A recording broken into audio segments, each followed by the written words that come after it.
welcome. We are back today with another episode for you guys. This is episode 4 of the SC podcast, SC show. What's going on, guys? Hop on in. Oh, we got a great show lined up for you guys. Wait for the people to hop on in. Wait for the people to hop on in. I am your host, SC. They call me Sexual Chocolate. Welcome. You see, today we gotta rep the brand. We gotta rep the merch. Get your BP Brigade shirt. You gotta rep the brand, rep the merch, baby. Oh yeah, you gotta rep the brand. Hop on in. Welcome.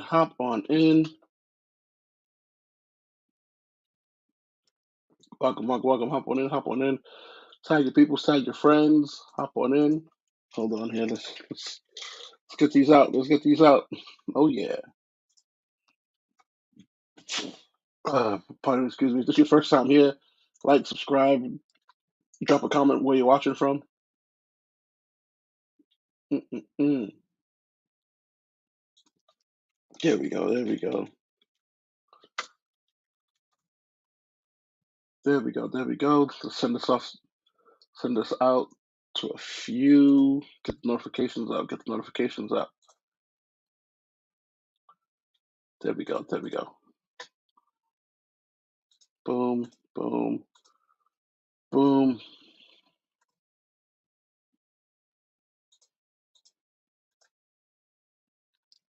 I feel like this should do it on its own, but it doesn't. That shaking is. Let me get that stabilizer for you. Hold on here, ladies and gents. There we go. Oh, much better. Get that stabilizer off. There we go.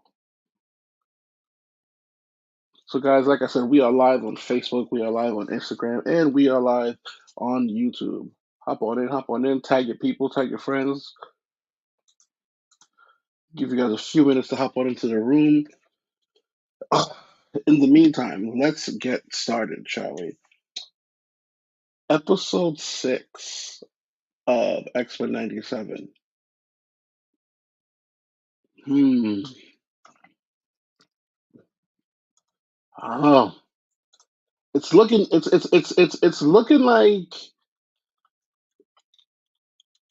See, I don't want to get into the spoilers because it's looking like they're setting us up for episode 7, 8, and 9 to just be a banger. It's setting up to be a real one. Cello Comics, welcome.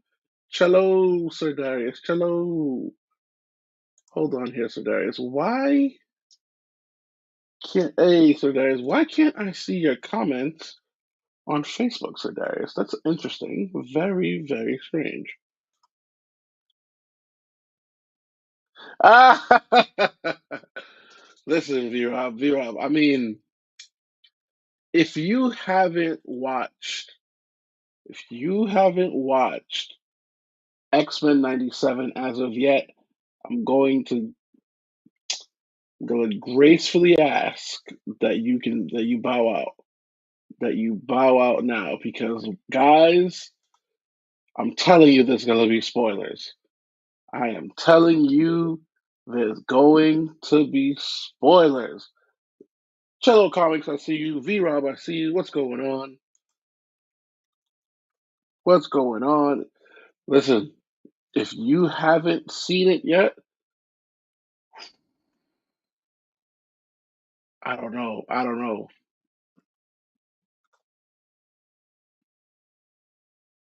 You haven't seen one episode yet. Ah, you don't know what you're missing, my good man. I mean, you truly don't know what you're missing. Hold on. Why are my Facebook comments not being pushed over? Negative. I'll figure that out another time. Nonetheless, let's get straight into it, ladies and gents. Let's get straight into it. X-Men 97. We got to see Gladiator back in his full form. I was very, very excited to see Gladiator. Very excited to see Gladiator. Did anybody catch that Ronin? I think this is Ronin's first. I don't want to say cameo, but well, not first because Ronin wasn't the original X-Men, right? So I think he's one of the first characters to go across all three universes, right? Well, obviously not true because you have X-Men, you got Wolverine, you got Storm, but Ronin was obviously in the first X-Men, and then he was in Guardians of the Galaxy, and then he came back again in X-Men '97. But it was good to see Gladiator. It was good to see the the Shi'ar guys, and I love the fact that they mentioned about the Phoenix and a lot of I was just about to say American history. Darius DC, absolutely a lot of American history that they touched upon in that episode. It was a phenomenal episode, if I do have to say so myself. Absolutely, absolutely. Guys, once again, if this is your first time here, make sure you like, share, subscribe. If you're on Facebook following, let me know, let me know, let me know. For some reason, I apologize, ladies and gents. For some reason, my Facebook comments aren't.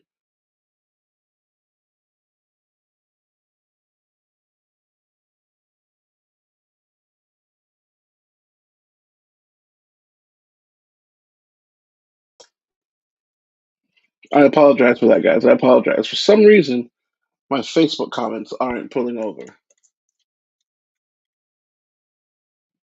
Not sure what's going on with that. Not sure what's going on with that, guys. I apologize. But Darius Crosby, you are absolutely right. A complete, total anthology and metaphor of the American history. Absolutely love it. First off, guys, let's get right into it. Right? Charles Xavier's back. How did that happen? Where did that come from? Right? I mean, first off, they said he was dead. Yep, yep, yep. Sir Darius, we're back in. I'll refresh. Yep, yep, yep. They said he was dead, and all of a sudden, the man is back. How? Where?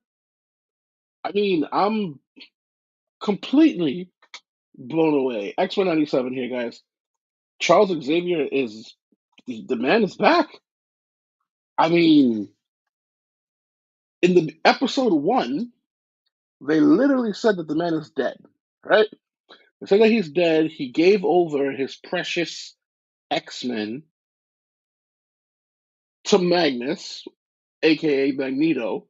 So from episode 1 through 5, we're operating under the fact that Professor X is dead. And then when they immediately brought up like the Shi'ar and Lalandra, I said, "Wait a minute! They're not going to do what I think they're going to do. They're not about to bring this guy in in some way." I said, "There's no way they're about to do this. There's no way. There's no way." And lo and behold, here comes Charles Xavier, and I said, "Wait, how? I, how?" I believe they have to give us a backstory on that. They definitely need to explain that backstory to us because we're definitely owed a backstory. Absolutely, absolutely owed a backstory when it comes to explaining that. Yep, so that'll matter. Oh, they definitely will. Absolutely, absolutely, absolutely. Once again, guys, I apologize for my friends that are on Facebook. Normally, I would highlight your comments to give you guys uh, a premier spot, if you will. But for some reason, my comments on Facebook aren't coming over properly. I'm not sure why. There's always some issue, always something that we gotta fix. But we shall definitely fix that. We'll knock out all the kinks. Knock out all the kinks, if you will. We'll definitely knock out all the kinks.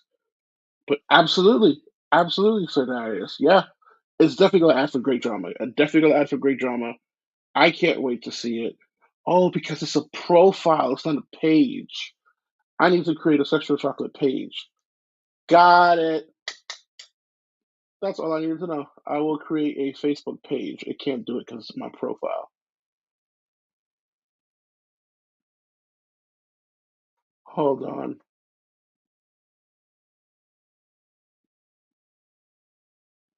1 second here. I believe I need to do something on my end to make this work. Stick with me. Stick with me. Here we go. There we go. We are back at it again. Perfect. Done. Listen, this is why sometimes you got to fix it in the meantime. Oh, Joe Boba live, fresh. Joe Boba live in the flesh. Welcome, welcome, welcome, welcome, welcome.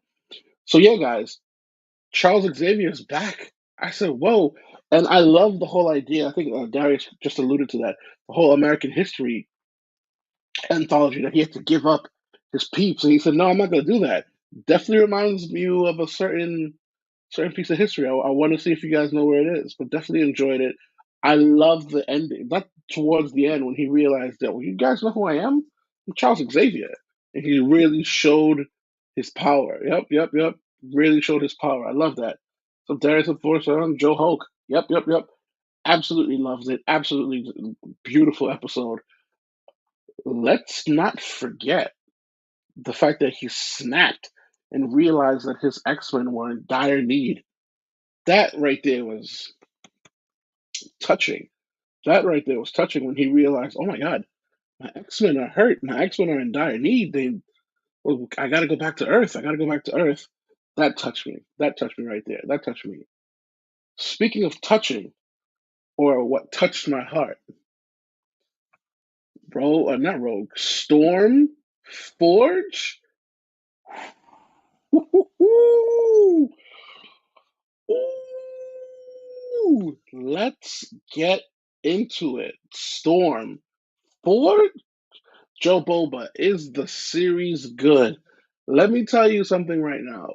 X Men '97 is as of today. X Men '97 is the best MCU Marvel series going on, hands down.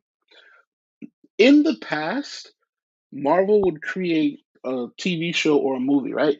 And they would say, we're going to take this show or movie or animated feature and introduce them into the MCU. And the stock would rise for the show in question. Marvel just released a snippet saying, hey, we are not going to include X Men '97 in the MCU universe. And the stock rose because people were like, good, don't F it up. We don't want it to be in the MCU. Let it be its own thing because it was that amazing. It was that good. It was that fantastic. So people were loving it. It's the best series that Marvel Disney has in a long time. Ralph, what up, baby? Yeah, it's the best thing that they have. Yep, Sir Darius, you know the Landresses is total.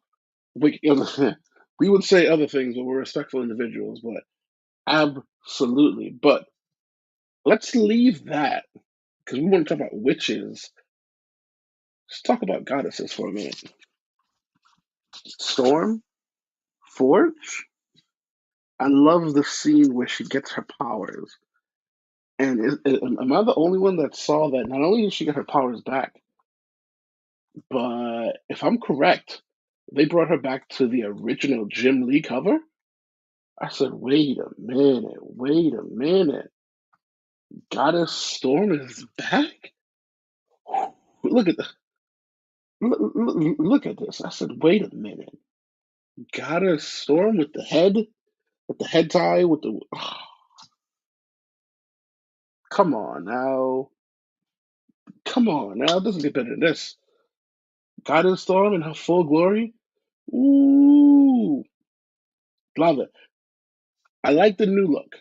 I know I like the new look, right? The new look, which would have been I like the new look. It's nice. It's clean. It's cool. It's reminiscent of that mohawk, which and then even then, right? Because remember, when Storm had cut her hair and did a mohawk, it was significant because not only was it a change in her style, it was a change in her acceptance of her powers, right? Acceptance in a way where she's taking on a new attitude, a new demeanor. So the hairstyles actually meant something. So when she went in her full goddess mode. That's her just unleashing her Omega level powers. That's her fully because remember, Storm is a mutant, but I forgot in what book, but they also brought up that she's a goddess as well. Because there's a scene or there's a panel where Storm and Doctor Doom are having lunch, and Doctor Doom even refers to her. It refers to her in the sense where I would never disrespect a goddess right now. Like, I think they were sharing food. Yeah, they were having lunch. And even Doctor Doom referred to her as a goddess. That is how amazing. But yep, Joe Boba, you got it. Listen, listen. Goddess Storm, amazing. Which brings me to my next thing, guys. It brings me to my next thing.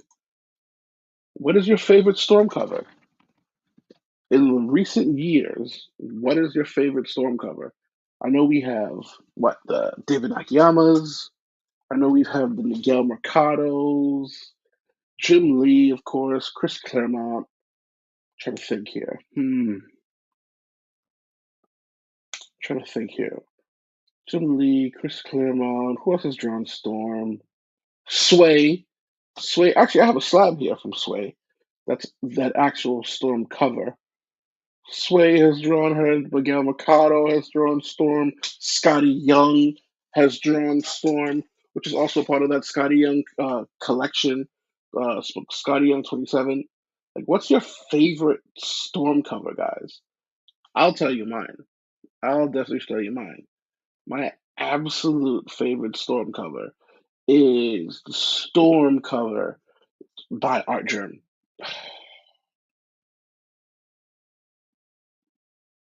That cover is beautiful.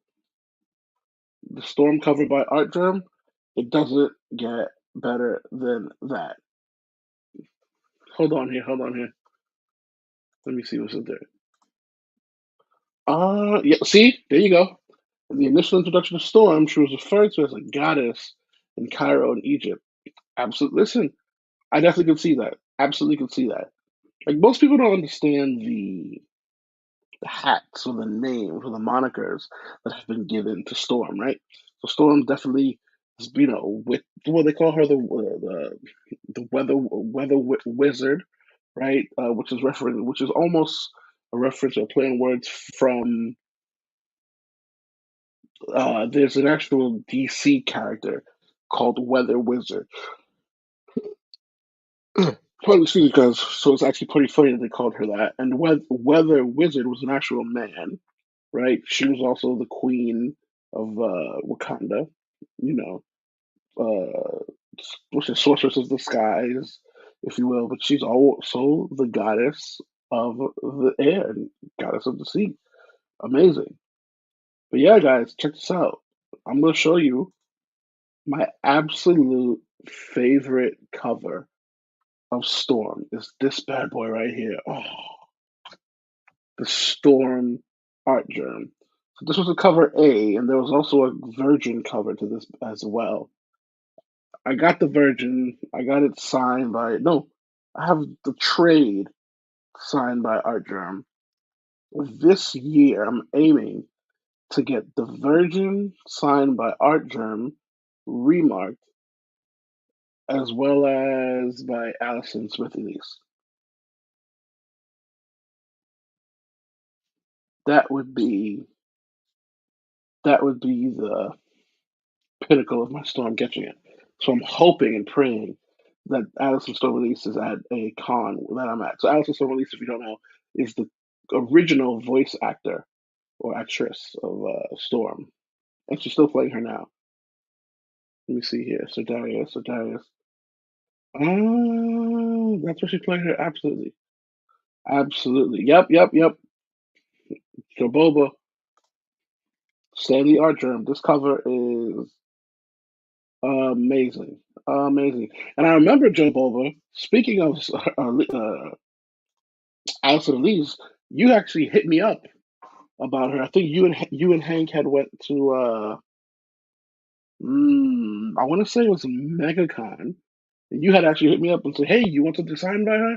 And I said no, only because the book that I wanted, I had it in my possession. Because I would have definitely said absolutely.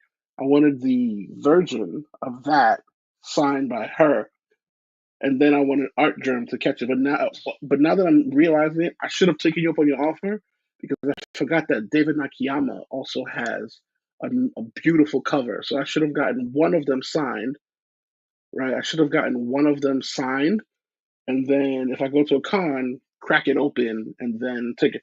Well, listen, Boba, listen. Between you, myself, and the Darius, there's enough juice around to get this moving. Ah, yeah, guys from Florida. Well, listen, let me let me know because I will definitely send some stuff over because I need this 9.8 sign. I have one version. I have a version, but it was a 9.6. And I said, no, no, no, no, no, no. Unfortunately, CGC has condition where if it's not a 9.8 or better, I don't want. I mean, I don't want to say I don't want it. It doesn't. I don't feel fulfilled, right? Because especially because it was a pristine cover. It was a clean, pristine cover. But no, I definitely need that Storm by Allison Elise and Art Germ. If I can't get Art Germ, definitely David Nakayama. Absolutely, David Nakayama. I mean, yeah, David Nakayama. Absolutely, absolutely, absolutely. Oh man, but episode 6. I think the creators said 7, 8, or is it 8 and 10 or 7 through 10 is going to be a problem because towards the end, right, Forge and Storm to actually see the craziness and the destruction that happens in I always call it Krakoa, in Genosha, and they see it. So Storm is coming back to the team, fully powered. You know for a fact Rogue is coming back to let the X-Men back home know that hey, this happened. Gambit died. Nightcrawler's hurt. Nightcrawler's probably gonna go back with Storm, if you will. They're leaderless, if you will. They're leaderless to the sense where they were led by Magneto, who, for all we know, is gone. This is Marvel, so we know that he's probably hurt. I don't know if he's gone.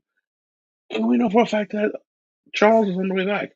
So that's going to throw everything into a whack, because then it's going to say, it's the whole idea of, okay, Charles is here, great. And then where the hell have you been? We thought you died. Like, what's going on? Like, where the hell have you been? Hmm? Okay, all right, listen, Boba, listen.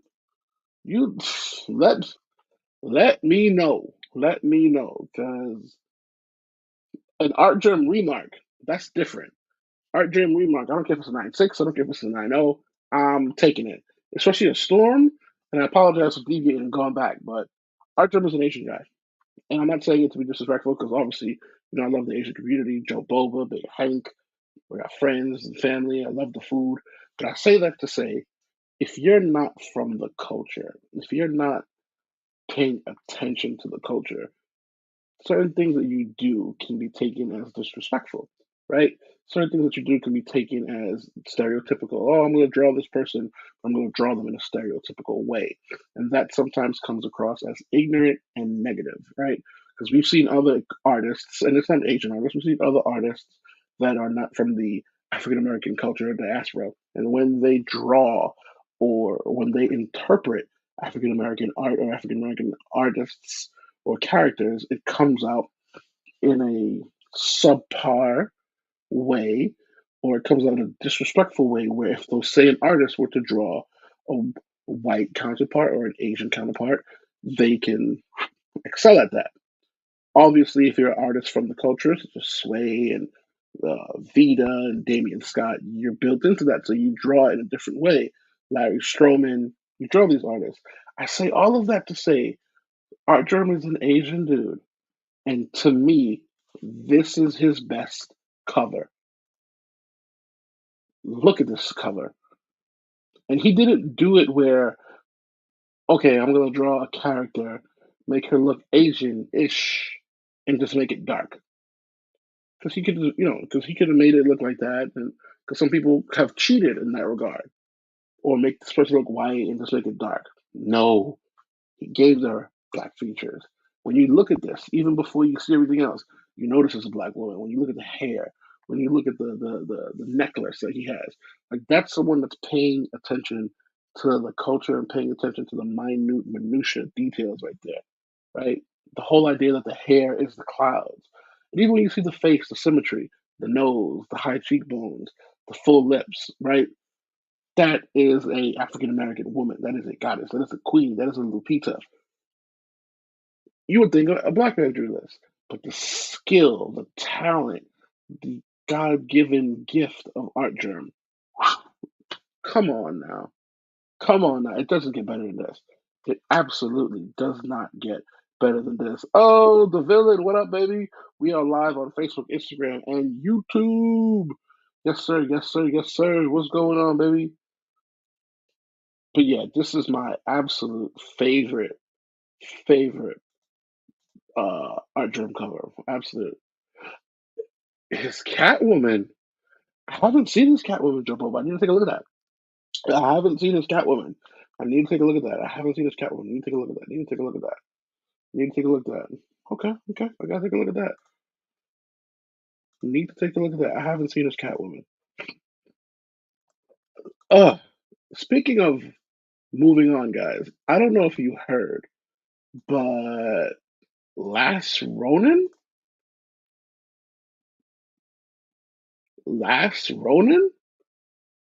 if you haven't heard the news, if you've been living under a rock, Last Ronin is an amazing story, guys. Amazing story. Pretty much, the Foot Clan killed. Spoilers, spoilers. Spoiler alert going up right now, guys. So if you haven't read this book, let me know.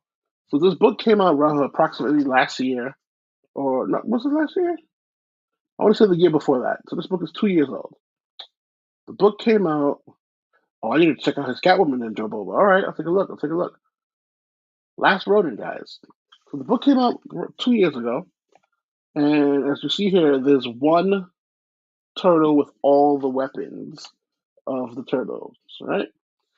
So basically, without giving away the premise, the Foot Clan succeeds in killing three of the turtles, three of them, and Master Splinter.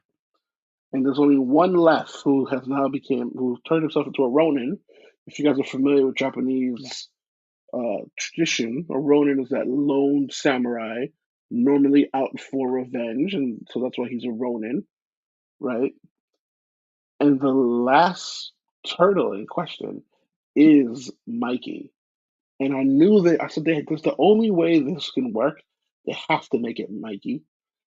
I knew that from the jump because they couldn't make it Raph because Raphael and Revenge go hand in hand. Like we knew that, right? Yep.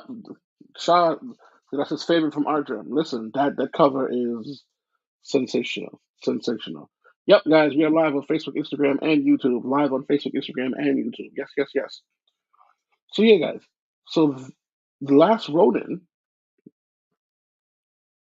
Mikey is the only one alive. It couldn't be Raph because Revenge and Raphael go together hand in hand. That's his superpower. It couldn't be Donnie because as much as he was skilled, yeah, he was the brain, but I don't think it would hit the same way if it was Raph, right? M- Michelangelo, while it would be sad, I could see him. I don't know if I could see him ever becoming a Ronin if all of them died. I felt that he was so ingrained by Master Splinter to always follow the path and do the right thing. I couldn't see him turning over to the Ronin side, which is why Mikey made the perfect sense because Mikey was that poster child where, right? If you're familiar with, oh, hold on here, boys and girls, hold on here, boys and girls. I apologize for my American ignorance. I apologize for my American ignorance. According to Joboba, Ronin is a disgraced samurai that didn't protect his master. Which actually makes sense because you know what, guys? Hold on. Let's not work in assumptions. Let's get the right thing. Ronin, right? So Ronin is a vagrant samurai. Wow, what a word! What a word! A vagrant samurai without a master. Right? So what does a Ronin represent? In feudal Japan, Ronin is a warrior or samurai without a master. Okay. Oh, who was traveling sword to sword, or country to country, offering his services to anyone in need of a sword to hire. But unlike a lonesome cowboy or gunman in the Western, the Ronin in Japanese has always had a tragic dimension, a sense of failure. Okay, so Boba, you're right.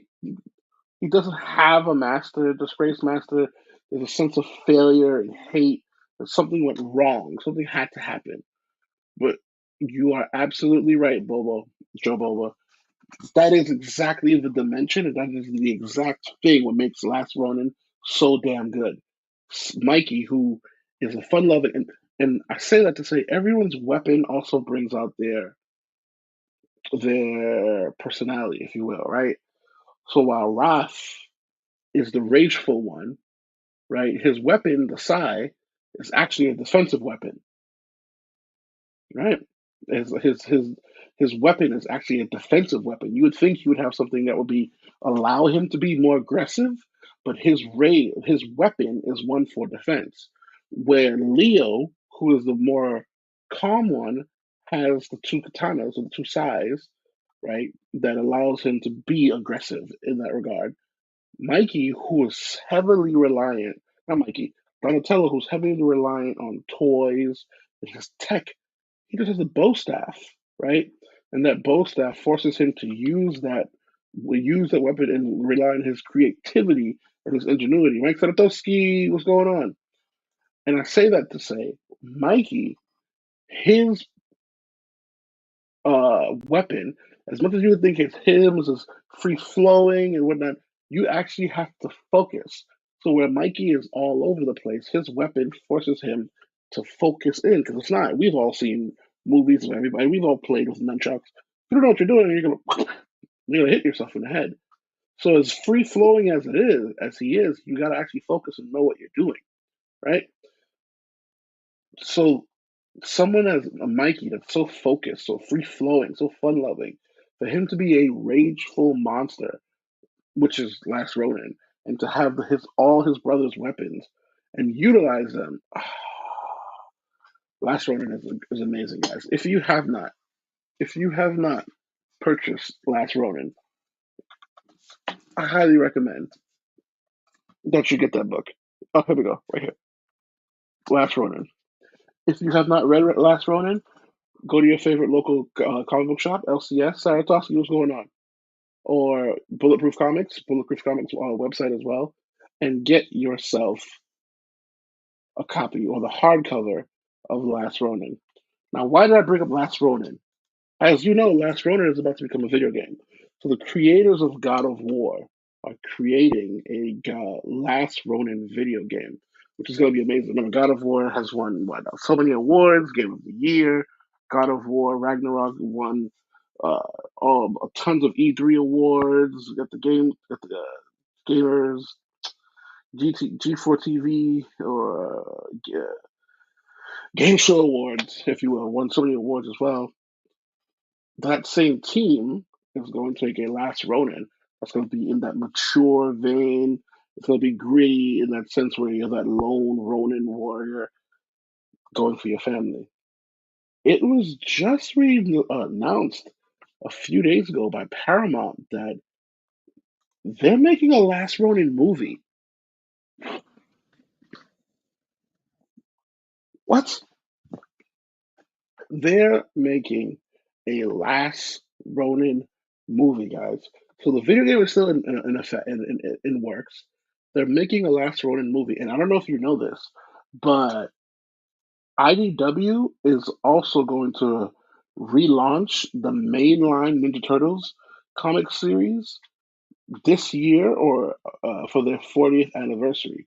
So the original one by with Kevin Eastman, what's his name, Larry Baird, Kevin Baird, the original one. They're going to re-release it for their 40th year anniversary. So I can only imagine the covers and the fanfare that they're going to have for the Turtles. Am I gonna lie to you? Because I'm answering the question in my head. I'm thinking, I hope Domino's Pizza gets the rights because I'm not a fan of Pizza Hut. I'm not a fan of Pizza Hut because you know there's gonna have some pizza shop, Little Caesars, Domino's Pizza, Pizza Hut.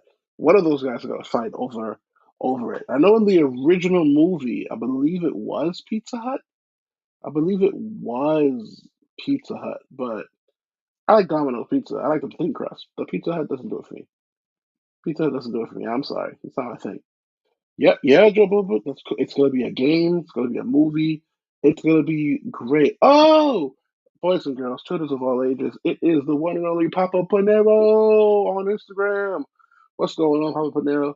Guys, we are live on Facebook, Instagram, and YouTube. Oh yeah, take a look, take a look, take a look. Papa Panero, what's going on? No, they did not make a movie on YouTube. I know what you're talking about. It's like a fan trailer. But no, they're officially making a movie of Last Ronin. It's going to be so excuse me, it's going to be directed by there's a new movie coming out called Boy Kills Everything. Boy Kills Everything, and that the director of that is going to be leading the Last Ronin charge. Papa John's Joe Boba. Papa, I don't want Papa John's. He doesn't like black people. I'm not a fan of Papa John's. He's not. Listen, Pizza Hut may have changed, but I'm a Domino's thin crust baby. And honestly, if you're gonna get pizza, you got to go to a real pizzeria. You got to go to a real Italian pizzeria if you're gonna get pizza. I mean, you go to Staten Island, you go downtown, not downtown. You go to the lower end of Brooklyn, Brucali's, Brick Oven Pizza. If you're gonna get pizza, you're gonna get real pizza. But I don't mind the chains. I mean, they got their places. They got their places. But yeah, guys, I'm excited. Last Ronin. I mean, and the beauty of it is all the covers that they have. We already know that some of the covers are amazing, right? So take a look at this. This is the BP exclusive. It's funny that Papa Panero is here because someone took this from me when Hank was letting it fly for a 9.9. Somebody took this from me. But yeah, this is a bulletproof exclusive Johnny D cover. I think this is Last Ronin number 1 or 4. Beautiful cover. This is this is the current Last Ronin. This beautiful Delato cover. Look at that. Delato doesn't miss. Last Ronin number 2. You see that bulletproof logo. You see that BP logo. So all of these covers are going to go up and up and up in price. Where it's going to be the hottest thing. It's going to be the hottest thing. I can't wait. I can't wait. I can't wait, guys. I can't wait. Move. Domino's is try it again. Listen, you gotta try it. You gotta try it. I'm telling you, you gotta try it. You absolutely gotta try it. Moving on, guys. Moving on, guys. So another segment I wanted to add on, guys. So as you know, every Wednesday 9:30, chocolate show, if you will. We're working on a name. We're working on a name. I'm gonna put some feelers out. Have you guys vote on what we should call this thing officially. What we should call this thing officially. But one thing I definitely want to bring up, guys, is the comic picks of the week. As you know, today is Wednesday. Officially, all comics have released. Tuesday is DC. Wednesday is Marvel. or I may have it in reverse. Who knows? But there were some definite amazing picks this week. This week, I'm actually tied. Shaw, if you go to BP, Hank has them officially in the shop. Literally, that red and white Delato is gorgeous. Yeah, that red and white Delato is gorgeous. Fams, what's going on, baby? Fams, we are live on Facebook, YouTube, and Instagram, my good man. Welcome, welcome, welcome, welcome, welcome. But yes, Shaw, that red one that I just showed, you can go to BP and get that one. You can go to Bullet BP. Hank has them sitting in the front. That's a bulletproof exclusive right there. So yeah, you can definitely go to BP. Hank has those bad boys in the front. Yeah, Hank has those bad boys in the front. I believe. Um, I think the price is like 35 or 30 because it's an exclusive. The original one was tough, and the reason why I say original one, so IDW made Delato tone it down, so all where his arm is was cut and bleeding and leaking. So the whole arm was bleeding. This was bleeding. There's still some blood. Like if you see on the sword, there's some blood. Uh, if you see on the top sword, there was some blood. But his head was bleeding. His arm was bleeding. That's like visible blood. But IDW said and they said it's a bit too much. And I was like, oh, these guys. It was gorgeous. If you go to Delato's Instagram, you'll see it because he posted the original before it was tweaked, and it's gorgeous. It's gorgeous. It's gorgeous. It's gorgeous. Yep. So yeah, guys. Comic picks of the week. Comic picks of the week, guys. So this week was pretty good for me in terms of picks. So it's comic picks of the weeks and comic and slab pickup of the week as well that I picked up. Yeah. So we're gonna talk about that. I'm tied between two books. I'm tied between two books for this week. Book number one, book number one, Ultimate Black Panther number 3. So this is the Boss Logic cover. I think Storm is having a resurgence of major proportions. I will not spoil. I will not spoil. Joe Boba, no problem. I'll see you later, buddy. Appreciate you for rocking and hanging with me. Appreciate. Joe Boba, not Joe Boba. I think Storm is having a resurgence unlike no other because Storm has her comics right now. Storm, she is crushing it in the comic books, and on top of that,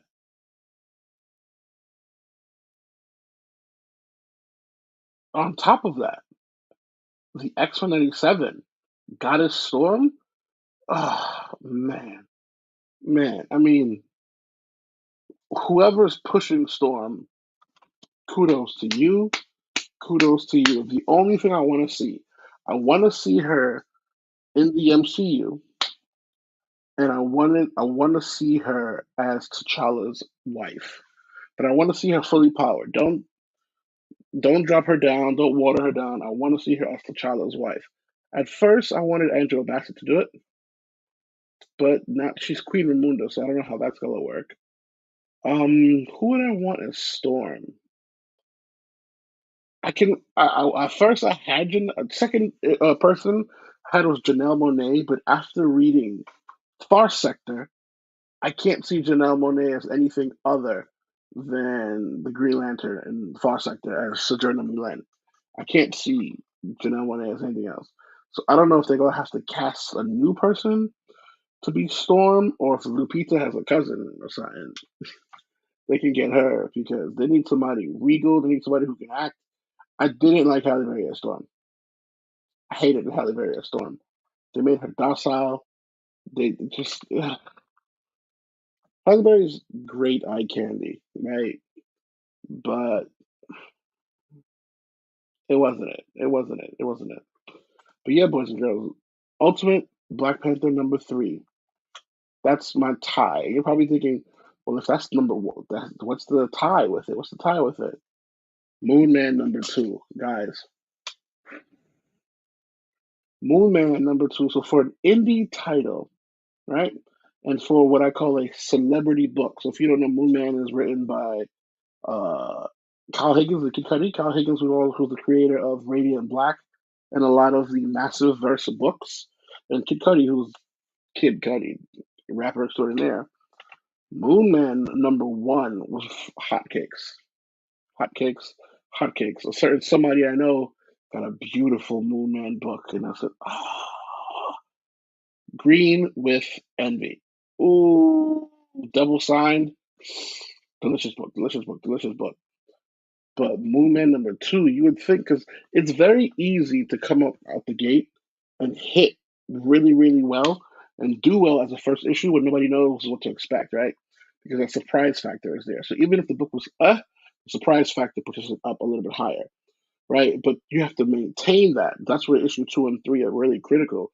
Because if issue 2 and 3 doesn't maintain that, it drops that, and then it makes you reevaluate issue 1 and goes, wait a minute, if we're dropping down, then we have a problem.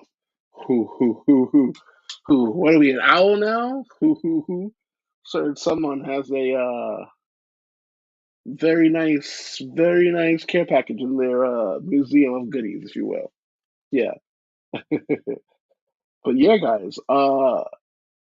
Moon Man #2 and Ultimate Black Panther are my pulls or are my comic picks of the week. Now, guys, before we leave, it wouldn't be a show if I didn't do a show and tell. It wouldn't be a chocolate show if I didn't do a show and tell, guys. I went to BP this week, actually yesterday, to just go deliver some goodies from my Whatnot. Also follow on Whatnot, Textural Chocolate on Whatnot, guys. We're back at it again. If you missed the Whatnot Con, don't worry, we still have some goodies. We are back at it again. So I went to Bulletproof Comics to go pick up some goodies and ship off some goodies. And Hank says, "Oh, there's a box here. Would you mind helping? Chocolate helping?" I said, "Yeah, no problem. I pretty much work there. I volunteer there." I look at these books and I see, oh, Milestone Returns. Looks like it might be for me. I see 9.8. I go, ooh, looks like it might be for me. Oh, Shasha. That's my big sister, guys. Say what up, say what up, say what up, say what up. It's my big sister. What's going on? So yeah, I see a 9.8. I said, this might be for me. Let me see what it is. First up, first up is that Milestone Returns 9.8 sketched by the great Chris Cross. I said, oh yeah, gotta get it done.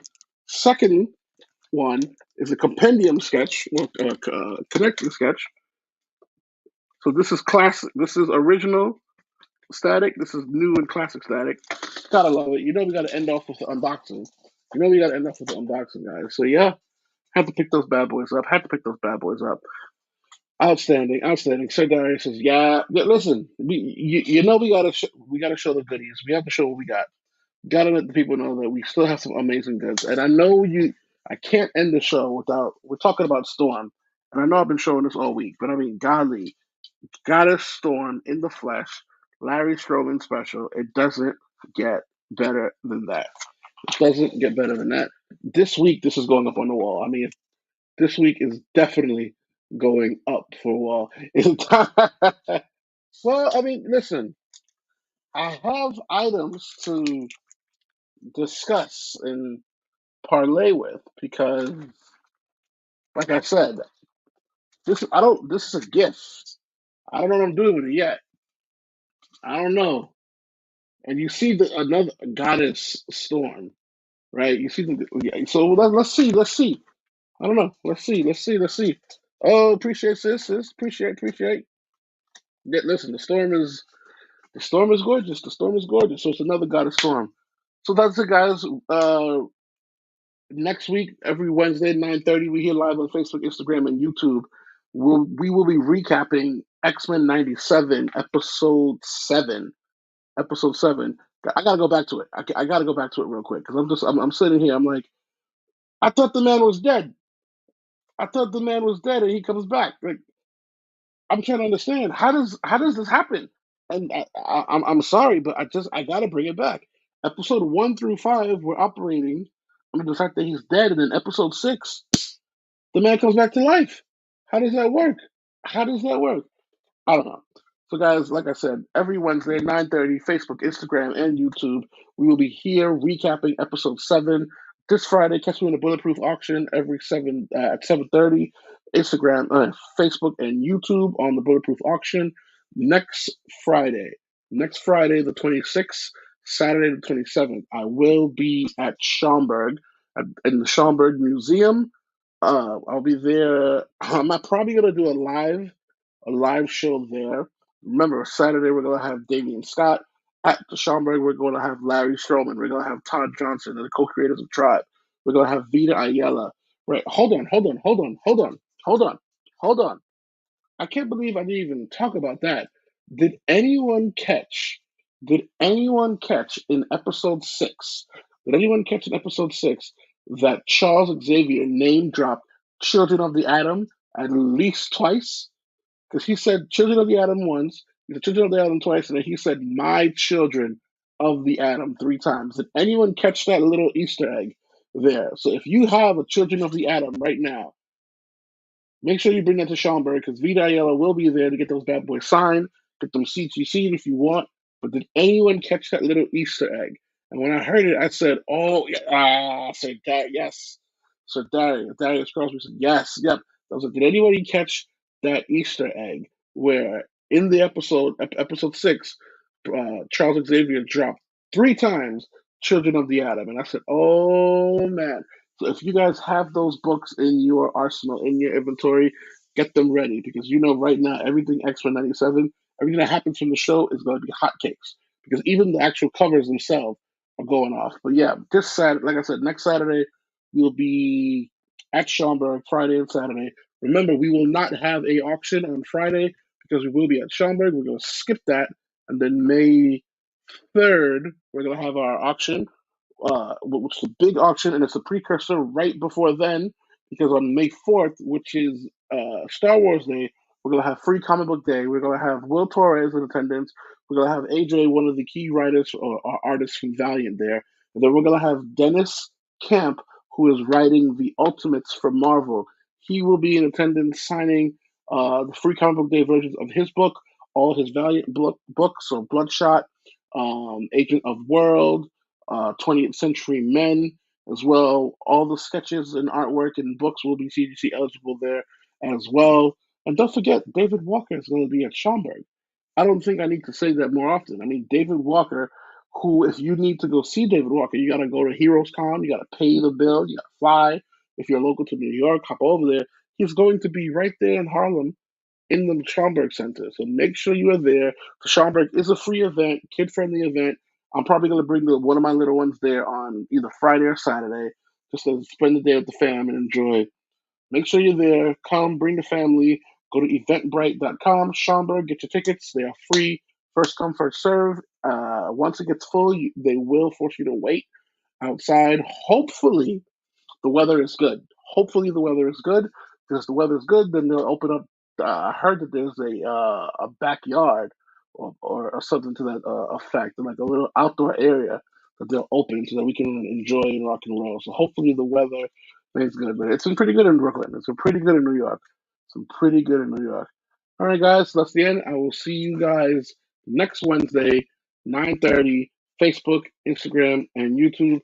Catch you guys later. Stay safe.